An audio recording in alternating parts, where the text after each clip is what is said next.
I'll take this. Oh, this works. This number, but yeah, exactly. So theoretically, hopefully this will work. I'll take this and I'll just change this to 29. Okay, boom. Does it? So that's ooh. It happens more than once.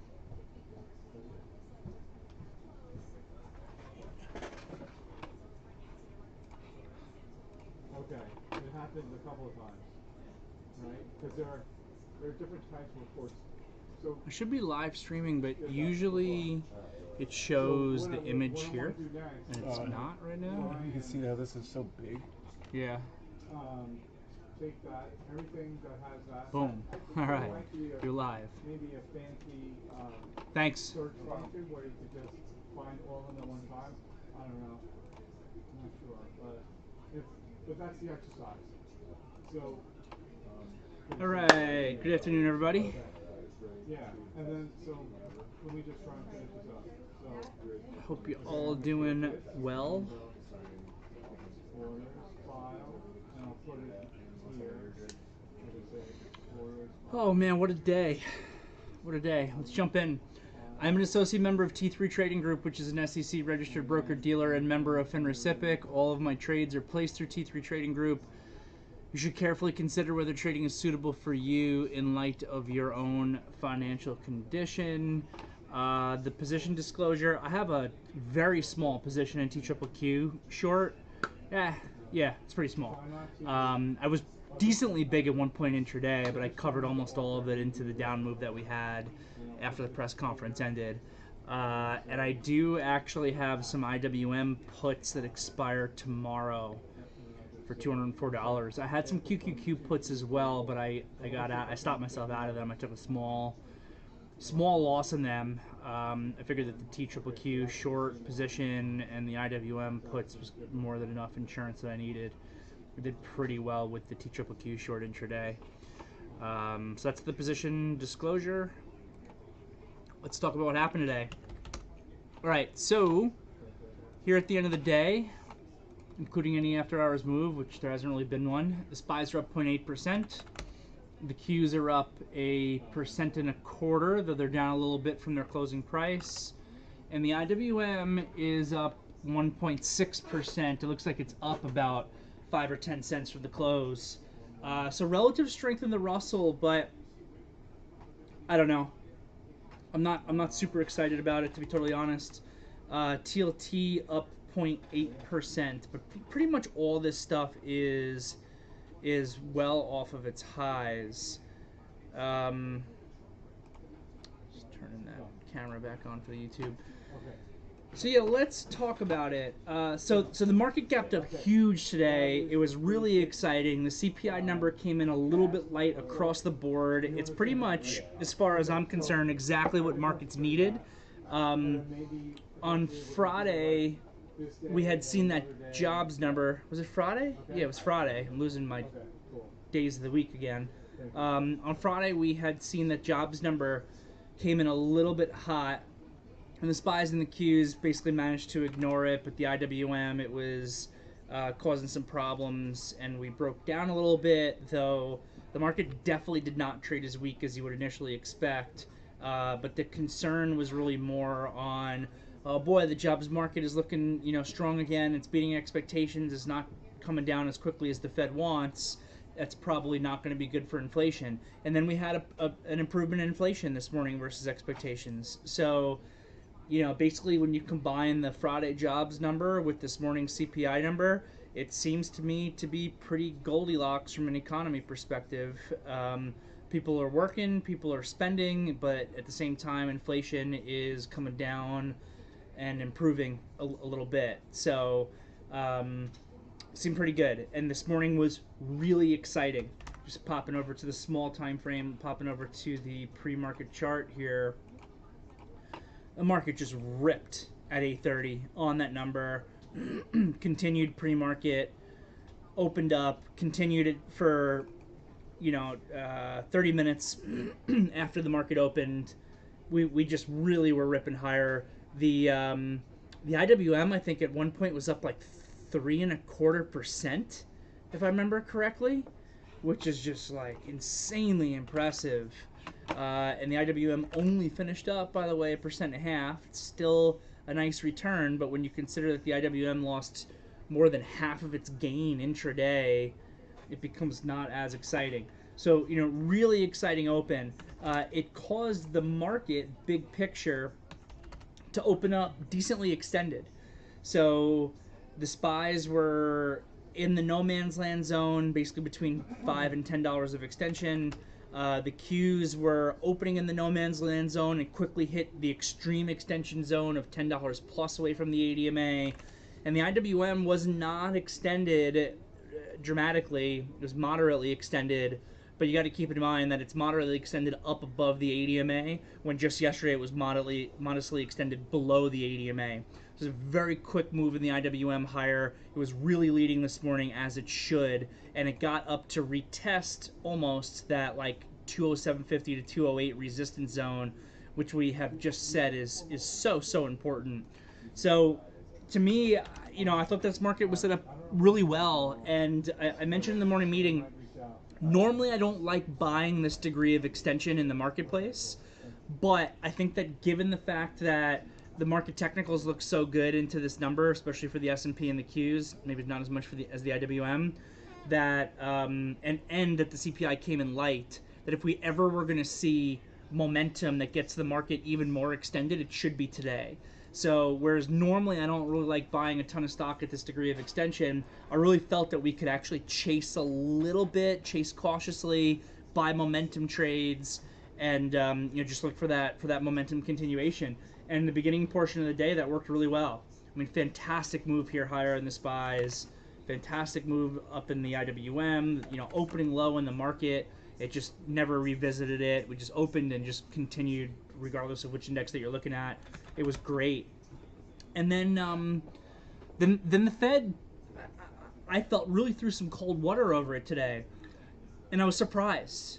My thought process, I really thought that after the CPI this morning that there would be little to no chance that the Fed would reduce the dot plot for 2024 to only one cut on the year.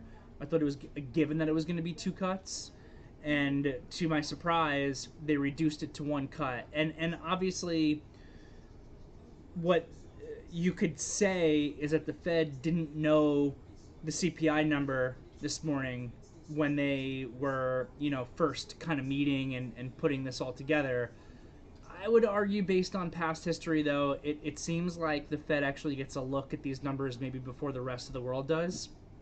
So I would think that the Fed actually knew this before this morning, but that's just speculation on my part. There's no way that I can actually know that. So I was actually pretty surprised that the Fed reduced the dot plot to 1 cut today. I really did not think that was going to happen. And then honestly, I was even more surprised that the market didn't react more negatively to it. We had a quick downtick at 2 o'clock when we saw, and I guess to take a half step back, they reduced the dot plot for 24, but they increased the dot plot for 25. So basically it indicates higher for longer, but I don't feel confident with that because it can change. Who knows what the Fed's going to want to do over the course of the year of 2025. There's a lot of uncertainty on that. But if they stuck with the 2 cuts for 2024, we've only got 5.5 months left in the year. I think you could be pretty confident that you're actually going to get the 2 cuts. And they reduced it to 1, which I thought would be a surprise to the market. I thought we should get hit a lot more than we did. I thought in particular that the IWM should get hit. And, again, we really didn't. A very quick downtick here at 2 o'clock, and then we negated that. We got above the 2 p.m. high. The Qs got above the 2 p.m. high. The IWM never did. The IWM, which makes sense, was most relatively weak after the Fed came out and said, hey, we're actually not going to cut as much as we previously said that we would, or as much as you might be expecting. The interesting part was that still at around 3 o'clock-ish, not 100% sure on the time, we saw the information that the market itself is still actually pricing in 2 cuts for the year. I never put my money on the market's bet over what the Fed tells us, and it's been a consistently good idea to do that. So maybe that explains to some degree the reason why we didn't sell off more. That even though the Fed said that, hey, we're only going to do one cut this year, the market said, yeah, we don't believe you. We still think that you're going to do two based on the CPI this morning. So maybe that's the reason why we didn't sell off harder. But I thought that surprise, should really hit us down more and create IWM weakness. So as soon as I saw that, even though the initial reaction wasn't that bad, I reinitiated a TQQQ position that I had had earlier, made money in and closed out, and bought some kind of protective puts based off some of my longs for the IWM and in the Qs that expire tomorrow. Relatively quickly kept the QQQ puts tight and stopped myself out. The IWM one I'm giving myself some more wiggle room on, and obviously moved in my direction with the relative weakness that came in from the Russell post 2 o'clock. But yeah, I didn't think that is bullish for the market. What happened at 2 o'clock? I didn't think that the press conference was bullish for the market. I thought that he sounded a combination of confused and hawkish, which is especially the confused part is not what you want to see. I really don't like when Jerome Powell gets up there, and he's done this once or twice in the past, and kind of says, yeah, but we don't necessarily even trust our own data. That's kind of a concerning thing for the Fed. They need to have an understanding. Obviously, we need to have confidence that the Fed knows what they're doing, and I would say I generally have that confidence. But I was just really surprised again to see the degree of hawkishness that came post 2 o'clock. I thought that the Fed had perfect cover today to do the opposite. To take this market that was already really strong post 2 o'clock and add even more fuel to the fire and extend us even further. It's kind of it's what I was looking for, to be honest. And we got the opposite.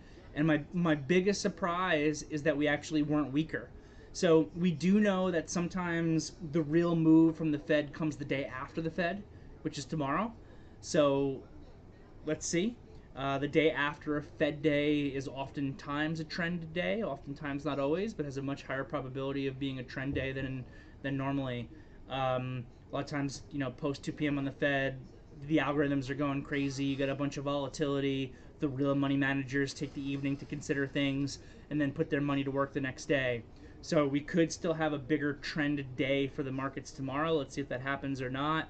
I'm concerned that could be to the downside based on what happened post 2 o'clock today, but it is obviously to be determined. The CPI was really good, and we have PPI tomorrow morning, which the PPI should be market moving as well, though it tends to not be nearly as market moving as the CPI is. So we'll see how that goes. From a technical analysis perspective, let's take a look at some of these daily candles. SPYs look fine, little bit of a doji up here in outer space. It could be concerning if you get a gap down and sell off tomorrow, this type of candle. But otherwise, we're at all-time highs. It actually is not a super wide-ranging candle, considering how big the gap itself actually was. Qs are just fine. Yeah, I guess Qs are trading even higher right now after hours. I assume it's because AVGO is up. Yeah, AVGO is up. So yeah, Qs actually closed near the midpoint of their range, but they're trading up decently after hours here off the AVGO numbers. So Qs look fine like they always do, and they're extended. They're $11 extended away from the ADMA right now as I'm talking. But we described that throughout the day today, that if you were ever going to get the time when the Qs can go from $10 of extension to $15 of extension, it's probably right now with these events that are actually going on. So if you're jumping in on the short side because we're $10 extending the Qs, I probably would be patient with it or have a very conservative game plan. I made decent money short TQQQ throughout the day today, but I approached it with a pretty conservative game plan, I think, compared to how I've traded it in the past when we've reached those levels of extension. And the IWM, where's my mouse? The IWM, this is a crappy candle. This is a crappy candle. I'm sorry. I know it's up 1.5% on the day. I know it's up more than the other indexes on the day. But the fact of the matter is, The Russell was up 3.25% at one point during the day to only finish up 1.5. The Fed caused a sell the news event here, and it doesn't confirm anything. You know, maybe you could argue that the IWM got out of this like neutral to bearish zone and just back into a neutral zone, but this is a bearish candle. So it's a bearish candle within the neutral zone of the Russell. We need more. We still need more information, and therefore we still have a little bit of a mixed message from the market. SPYs are still bullish, Qs are still bullish, and IWM is just neutral and kind of stuck in its range. You really need this IWM to get above 207.50 to 208, which I actually didn't think that it would do today unless the Fed really boosted the market. I thought that it would hold in that 207.50 to 208 resistance zone, but I also thought that we could close better, maybe go sideways above 206 for a couple of days or something the rest of this week, have that 80 EMA start to work its way up, get back above the 21 EMA, and then set up the breakout, and that did not happen. So the Russell is still really concerning. The RSP move here is not great either. It's just another day of let's buy up the Qs, let's buy up Apple, let's buy up NVIDIA, let's buy up semiconductors, and not really have the rest of the stocks participate. So the RSP also had the opportunity to break out above the wedge, get above 166, break out above this tightening pattern, and it failed to do that. So, you know, still not a great message from the equal weighted, not a great message from the Russell. SPYs and Qs look fine. Apple was insane for the second day in a row today. Apple only finished up 3%. It did have a pretty big, like $7 pullback into the close, so that tail up there is real. I don't remember the last time I saw Apple trade like this intraday, outside of maybe like an earnings report. But this is a 2-day move now for Apple, and the 2-day move is crazy, even compared to that last earnings report that we just had from Apple in the beginning of May, which was a monster move. So, you know, Apple continues to be super strong. NVIDIA broke out again, giving further continuation. New highs for NVIDIA. I mean, these things look great. AMD doesn't want to participate though. So it's just the same leaders that are working this market up, and the rest of the market is like, we don't even know what's going on. So it's kind of where we're at. I mean, this IWM is like barely even positive on the year. There's RSP. Yeah, RSP is a little bit better on the year. So that's pretty much all that I've got. That's pretty much all I got. You know, it's very focused on the market today, and managing positions that I was already in. AVGO's up nicely here after hours. Revenue looks like it's a solid beat. Second quarter adjusted net rev is a beat. Second quarter adjusted EPS is a beat. Oh, they're doing a split. 10-for-1 forward stock split. Guidance is a little bit of a beat for revenue. Looking good. Second quarter results were once again driven by AI demand and VMware. Revenue from our AI products was a record $3.1 billion during the quarter. Yeah, they crushed it. AVGO crushed it. This market's wild. Could the Fed already know the PPI and be acting accordingly from Roble? Yes, I think so, but I don't think anyone cares as much about the PPI. It matters, but the CPI is more important, and the Fed cares more about the PCE. So I don't know. We'll see. We'll see if we get a nasty number on the PPI tomorrow, and maybe the Fed knew something that we didn't, but I'd be a little bit surprised. Right, or Powell is trying to keep things down, like unlike what happened with last December. I don't know. I just kind of think that Powell would want to juice these markets into the election, to be totally honest. Just a thought process, not to dive into politics. I don't want to dive into politics, but just discussing incentives versus, incentives in conjunction with the market. I would think that Powell would actually want the market to improve, even though I think Powell's a Republican. Someone confirm that for me. I'm not 100% sure, but I think that Powell was very concerned when when Trump was the president, and he was, in my opinion, overstepping his bounds and potentially trying to reduce the authority of the Fed itself. So, regardless of what Powell's politics might be, I think that there is an issue there where Trump, as he did in the past, negatively impacts the authority and the importance of the Fed itself, which therefore negatively impacts the Fed's ability to actually do its job. And I think that that is more of an existential risk that comes from a Trump presidency to the Fed than anything else that could make Powell incentivized to not want Trump be the president. Yeah, trying to tread lightly on that, to not talk about politics too much, but just talk about the markets, even though Fed members are obviously not supposed to be impacted by politics. It's not their mandate. Space here going to do a 20-for-1 reverse split. It's hitting right now. Oh my gosh, 68-cent stock. They just report earnings this Space. Is that in conjunction with an earnings report? So otherwise, I'm tempted to buy some stock, but I don't want to do that if it's in conjunction with an earnings report. This company I've been saying for a long time is probably worth nothing. A 20-for-1 split's going to be interesting, though. I wonder what that does to the float. Maybe it makes it more of a low float mover.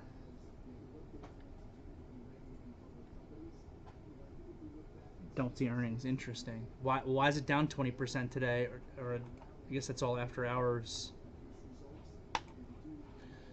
Who knows? All right, popping over. I'm not seeing anything else in the VTF. Feel free to post questions or comments. There's a bunch of comments in the YouTube, so I will jump in and have a look at those. First from Gabriel. Do you think the Powell comments? Do you think with the Powell comments, the strength will focus on mega cap tech as money continuing to rotate to less rate dependent stocks? Yeah, that's what you would expect for sure. That's why I kept my QQQ puts very tight and the IWM puts much looser. Do I like the Google chart for tomorrow? Yeah, I like Google. I don't think it traded very well today.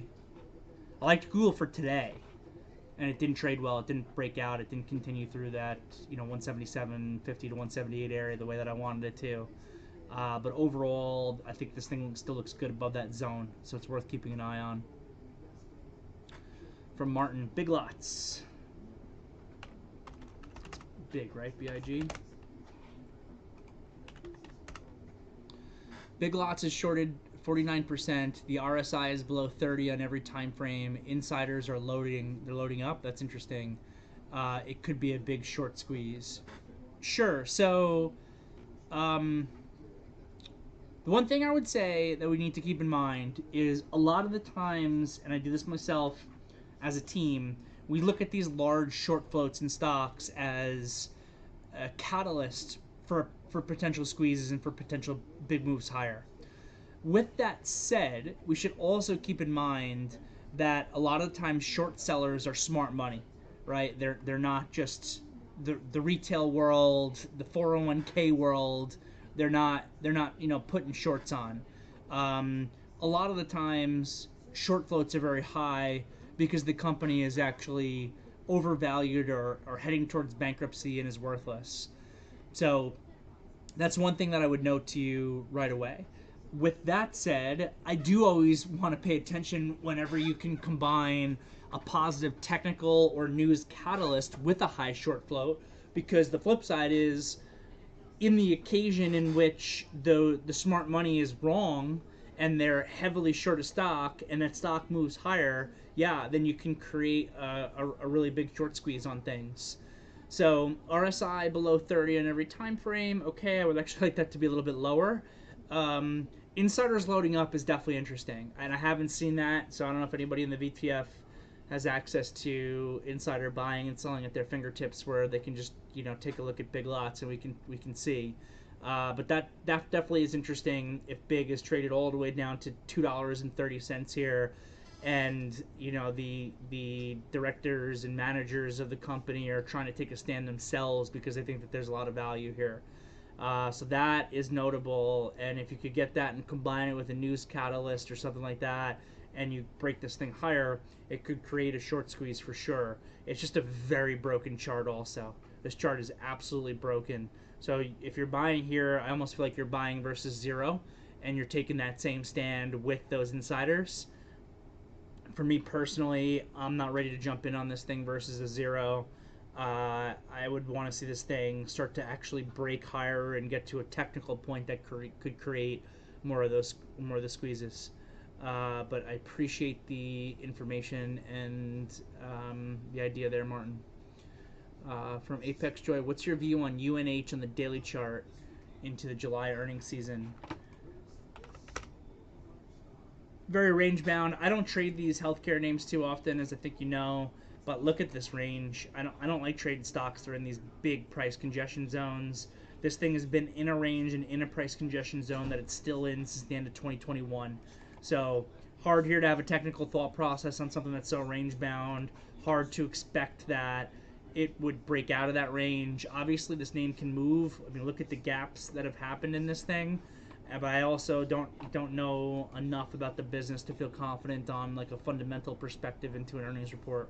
So probably doesn't help you too much, but hopefully it helps a little bit. Yeah, the IWM has kind of been trash. From Cyril, do you think higher for longer will continue its pressure on the market and we can see more sideways range action? Yeah, I mean, that is what I would think, / weakness in the Russell. And that's why I was so concerned when 2 o'clock hit today, because that's what they said, higher for longer. And I don't trust the 100 basis points of cuts for 25, right? That I think it's 100 basis points, right? I think they increased it from 75 to 100 as they cut 2024 from 75 to 25 and not 75 to 50, as was widely expected. So yeah, it should create heaviness to. It should create heaviness to the RSP and the IWM.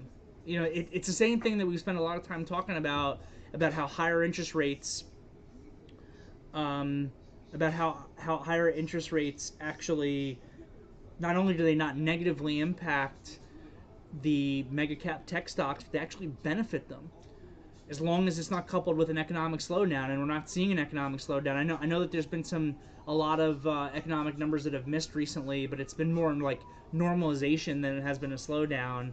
And then again, we still had a really good jobs number that came out last Friday.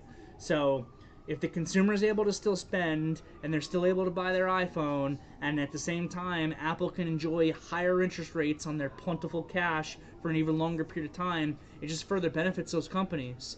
So I think that until we can actually start seeing the whites of the eyes of some market cuts, that you will continue to see outperformance from big cap tech and underperformance from the rest of the market, and underperformance from the S&P, from the RSP, the IWM, the small caps, and the mid caps.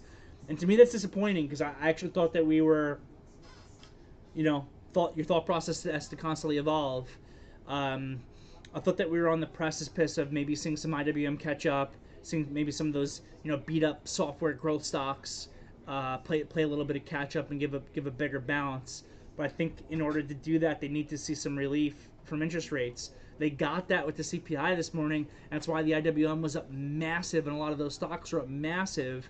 But then, like I said, it seemed like the Fed just threw cold water all over it at 2 o'clock today. So, we'll see. We'll see what happens. But yeah, that's what I'm thinking. From Robert, at 2 p.m. we also had an interest rate projection. All of them are higher. Do you think that might add into the bearish scenarios for the market? Yeah, I mean that's basically just answered your question before I read it. Bearish scenarios, not necessarily for Apple and Microsoft, but for the average company that's out there that might need to raise capital for their ongoing operations. So anything that's interest rate sensitive, higher for longer is not good. From Kevin G, what's up, Do? Do you always keep your original stop loss? I'm green on the day, but very disappointed on how much I left on the table. I got my A+ set up with the QQQ retest of 473 at 3:45 p.m. I see you got more information, but I'll just start with that. Yeah, I mean, look, for myself as well, I gave back more than half of my maximum upside P&L today.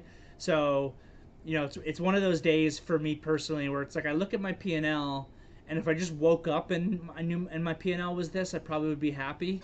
But you know how we are with traders and trader psychology and everything. Um, Even though this is a number that I should be happy about, I was up like a really, really big P&L number at a certain point today, and to give back more than half of that and still be at a good number, it just doesn't feel good. So um, I definitely, kind of get the disappointment and frustration on a afternoon like today. If you were, long and bullish, and I was looking for a particular move, and I thought we were lined up for it, and we didn't actually get it. Um, do I always keep my original stop loss? No, but we need some context here. I think from a risk perspective, like the risk of losing money perspective, that you need to keep your original stop loss.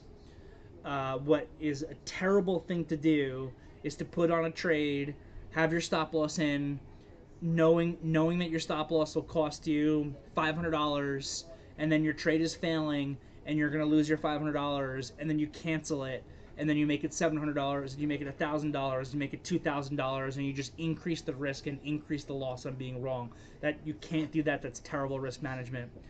Where I wanted to do the math on AMD today, and I didn't yet. Where I will increase my stop losses and remove them lower if I'm long is if my win-win situation has improved. So when I first got into AMD, which is a swing trade, on May 15th, I got my risk covered versus lows. So my break-even price would be 154.69 basically, and that's where I should stop myself out. But since that point, I have then spent a full month just about kind of implementing that strategy that cash flow strategy of selling higher and buying lower and selling higher and buying lower all throughout this huge range that it's been in for literally a month. So what I want to do, and I just haven't done it yet, is actually go in and compute the amount of extra P&L that I've made in AMD over the course of this last month by working the trade, and say to myself, well, if my game plan was to get out at P&L 0 at 154.70, what price is now P&L 0 for me? And eyeballing it, I really need to actually sit down with my spreadsheet and a calculator. But eyeballing it, I would guess. I'm just trying to do some quick mental math here. 1600, 2400, 200, probably upper 140s is where I'm break even on it. 150 maybe, upper 140s in that area. I want to come up with that exact number. So now if I want to, I can actually, that's a circumstance from a win-win situation in which I'll consider lowering the original stop on a long position, and it's just based off the money that I've made. So this business is all about risk management, right? How are you properly managing risk in order to be successful, to put the math in your favor? And that's why I'm saying you can never lower your stop loss when you say, like on my original trade, if I bought, I don't remember what price I bought, like 155 quarter maybe. If I bought 155 quarter versus 154.70, and I'm long versus 154.70, and it's going down to 154.70, and I'm about to take my loss, I can't cancel the stop at 154.70 and say, hey, I'm going to go 154 or 153.70, or why not 150, or hey, why not this daily pivot low at 140? It completely changes the risk profile of the trade and puts me in the position to lose significantly more than I should, and you will not be a profitable trader if you do that. I try not to say things in absolutes, because in this business I've learned that anything is possible. I will say this as an absolute statement. You will never be a successful trader if you do what I just described. Lower your stops to increase dollar risk and losses, hoping that it comes back to your price, you'll never make money doing that. So when do you want to change your stop? You either want to change your stop in your favor because you're trailing it, or in the specific circumstance I'm describing, I think it's still prudent from a risk perspective, where if I'm saying to myself, hey, my goal is either to make significantly more in this position or still finish it at that same zero, then I can actually widen that stop loss, like I was just saying, to the upper 140s or 150, whatever that number turns out to be. And then that gives me even more opportunity. Every passing day that goes by that I'm able to trade it, I mean, here's my AMD chart on my other screen that shows my executions. You know, you can see my kind of rhythmic buying and selling that I'm doing in this thing on like a $1 kind of back and forth situation where 1, 2, 3, 4, 5, 6, 7, 8, 9, 10. I was able to do it like 10 or 11 times today.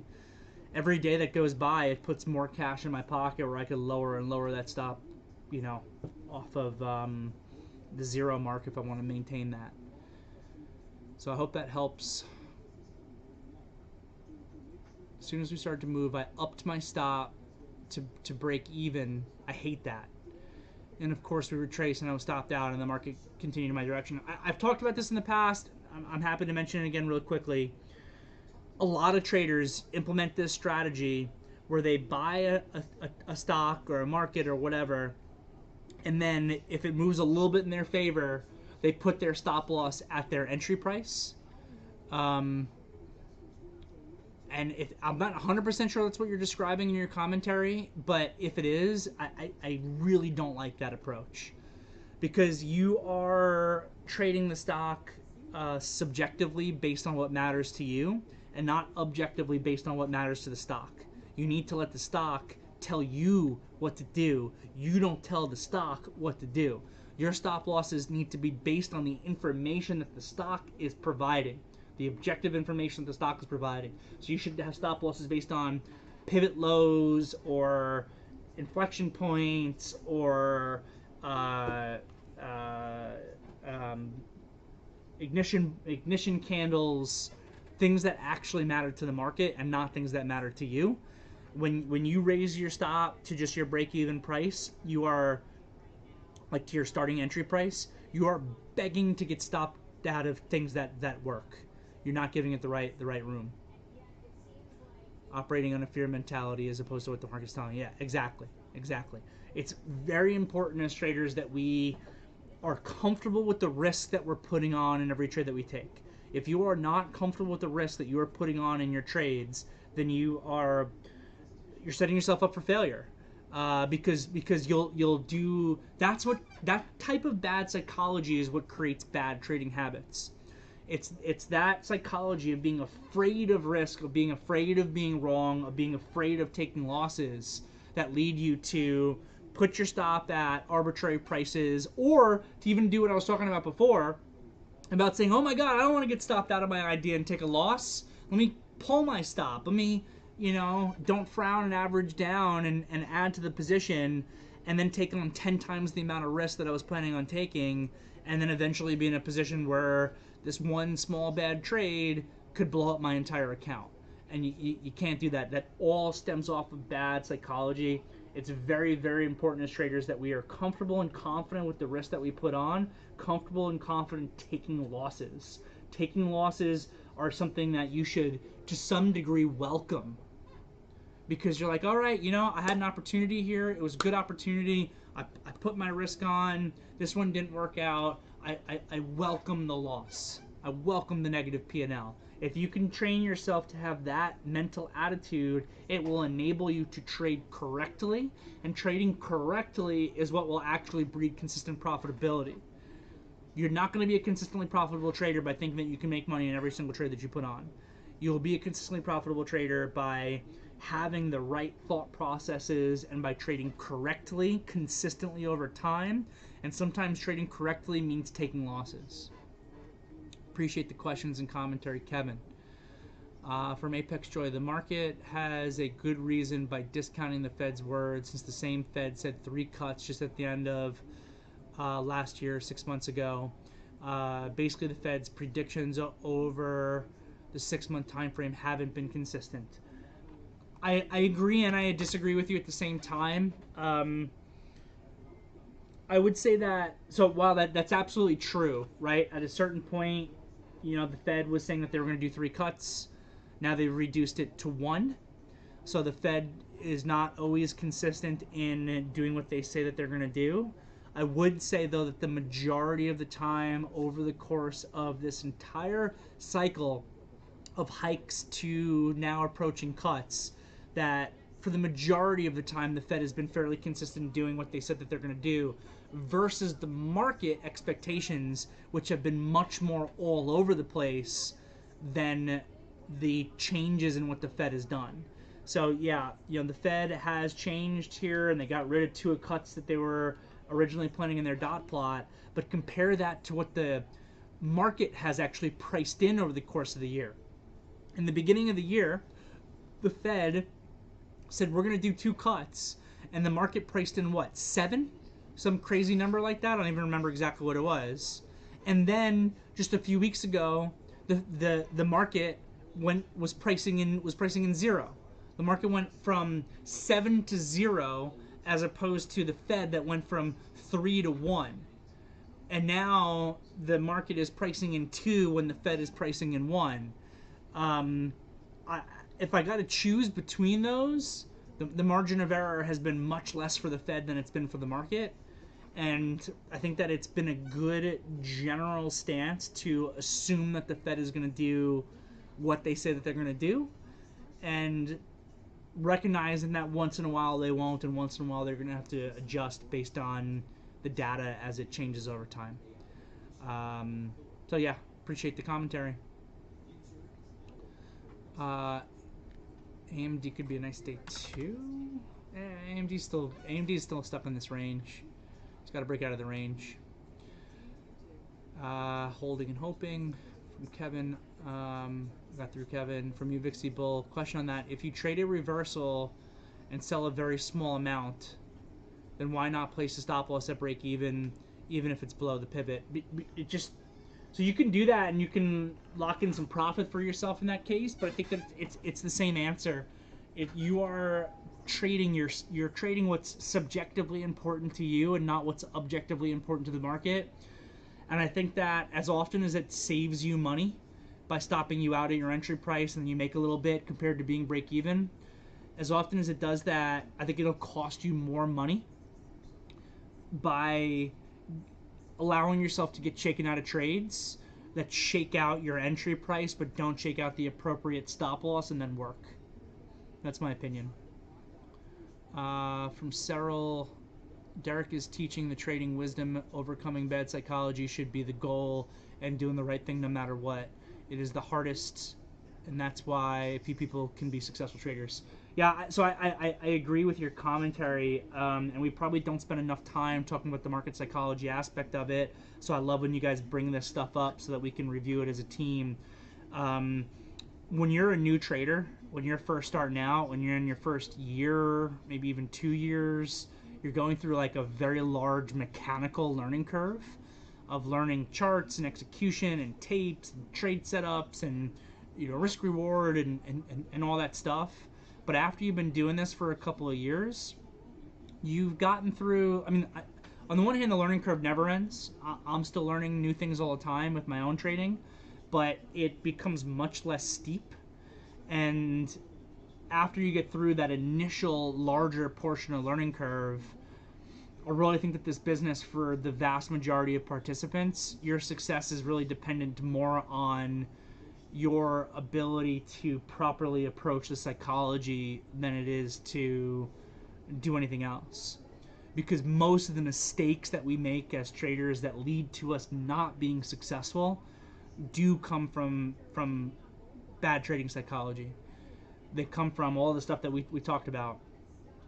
Hoping that things come back, changing your stop losses incorrectly, against you for more risk, or with you to maintain a profit, or exiting positions too fast when they're in your favor. All that stuff almost always comes from bad psychology. But I still always think that the number one counter to bad psychology is good game planning. and having the discipline to be able to follow the game plans. If you got those good game plans and you feel confident in the approach and the game plan, and you can allow yourself to not get super worked up in the moment-to-moment P&L, it's kind of the easiest way to say, you know what, it feels bad in the moment that I'm going to take this loss, but I understand the importance of my game plan and following it consistently, and that's what I need to do. So, thanks for the commentary. Jim posting the Big Lots insider buys here in the VTF and letting us know that there doesn't look like there's been anything significant since May 30th. And there was a bunch of stuff that happened on May 30th. Where was the stock on May 30th? Oh, the insiders are getting smoked. Yeah, I would want to see some more inside. I want to see them double down. I want to see them do some doubling down. Those insider buys are not at good prices. They've lost a large percentage of what they bought. Oh, those were options exercised. The last discretionary purchase was in December at 6. Oh, thanks, Jim. Yeah, so for whoever was bringing up the Big Lot stuff, we're not on our end seeing that there were any recent insider buys. So I would say do some research on it. Do your own research on it. Don't trust us. From Chris, what do you think about the FSLR breakout and what it could mean for the sector? Sure, so FSLR is definitely the leader, and I don't know all the companies within the sector well enough to say, hey, this is a really good one versus this is not a good one. I do know that like a Sunrun is more speculative, and like a First Solar is more of a stalwart in the space. Yeah, First Solar I think got an upgrade or an initiation or price target increase. I forget. There was some further analyst support on this thing I think this morning. So we looked at it in the morning meeting and discussed that you're kind of chasing a day 3, so maybe stay away from it. But for Solar overall, looks fantastic. It just needs to reset up. This was a beautiful bull flag that broke out yesterday. Yesterday is the day that you want stock from. So hopefully you have it and you can look for continuation. I see no reason why the stock should not continue unless the market fails. But as far as doing anything new, if you're not already in it, I feel like you're chasing here and you need a new setup. You're expecting a catch-up in ENPH. Yeah, I think you weren't the only one on that. Yeah, ENPH fell back down today. Sunrun fell back down today. ENPH got brought up in the morning meeting. I mentioned that I thought it looked really good up here. This thing failed all the way back down. Curious to see if that happened all post 2 p.m. No, not really. They sold it off even before 2. That's not good price action from this thing. I think that this candle puts this thing a little bit back into the penalty box a bit. So let's be cautious on it. It was an upgrade to 344. That's crazy, if that's the number.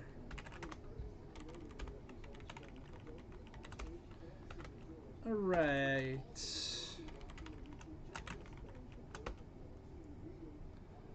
All right, guys and gals, ladies and gentlemen, 5 o'clock. I think we got through everything in the VTF and the YouTube, so I'll wrap it up there. I hope everybody had a really good day. I know I had a pretty good day. Still, this goes back to psychology. We all have emotions, right? We all have things that affect us from a psychology perspective. I should be pretty happy with my P&L today, and I'm not. That's just kind of part of it. It's okay to have those feelings. You want to recognize those feelings and make sure that you don't act on those feelings. That's the big difference, right? It's one thing to be upset that your P&L pulled back like I am today. It's something else to say, you know what, screw it, I'm going to buy a whole ton of XYZ stock to try to get my P&L back on the day highs. That would be bad psychology leading to bad trading decisions, and that needs to be avoided. Have a great night, everybody. See you all tomorrow morning when we'll get the PPI.